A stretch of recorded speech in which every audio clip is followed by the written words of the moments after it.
खरंच नाताळचा सण म्हणजे मौज मजेचा सुकाळ, दुःख वेदनेचा दुष्काळ।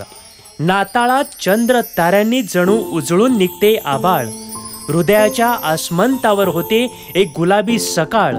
व ह्या सणात घराघरात बनवला जातो तऱ्हेतऱ्हेचा स्वादिष्ट फराळ।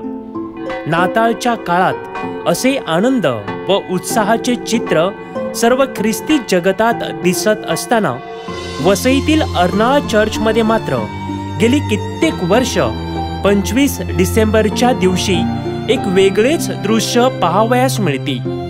एक असे दृश्य की जे संपूर्ण वसई मुंबईतही नाताळच्या दिवशी कदाचित पाहावयास मिळणार नाही।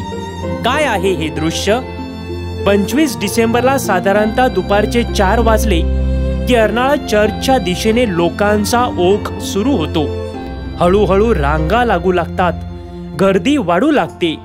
चर्चमध्ये ठेवलेल्या बाळ येशूच्या दर्शनासाठी भाविक जमू लागतात व साधारणतः नंतरच्या 1.5 ते 2 तासात बाळ येशूच्या दर्शनासाठी लागलेली रांग अगदी चर्चच्या मुख्य दरवाजावरील गेटच्या बाहेर पोहोचलेली असते।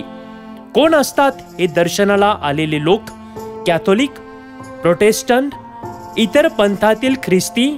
नाही, तर हे सर्व लोक हिंदू धर्मीय असतात। ते नुसते बाळाला वरवरून पाहण्यासाठीच नाहीत, तर त्याला खऱ्या अर्थाने भेटण्यासाठी, त्याला मागी लोकांसारखा मानाचा मुजरा देण्यासाठी व मेंढपाळाप्रमाणे त्याच्यापुढे नम्रतेने मान नमवण्यासाठी आलेले असतात। चर्चच्या मुख्य वेदीसमोर आल्यावर ते मोठ्या श्रद्धेने मेणबत्त्याही प्रज्वलित करतात व येशू बाळापुढे श्रद्धेने आपली गाऱ्हाणेही मांडतात। विरार व इतर आसपासच्या परिसरांतून आलेल्या हजारो इतर धर्मियांचा हा ओघ चर्चमध्ये दुपारी 4 ते रात्री 11 वाजेपर्यंत सुरूच असतो। दर्शनानंतर प्रत्येक भाविकाला चर्चतर्फे प्रसाद दिला जातो।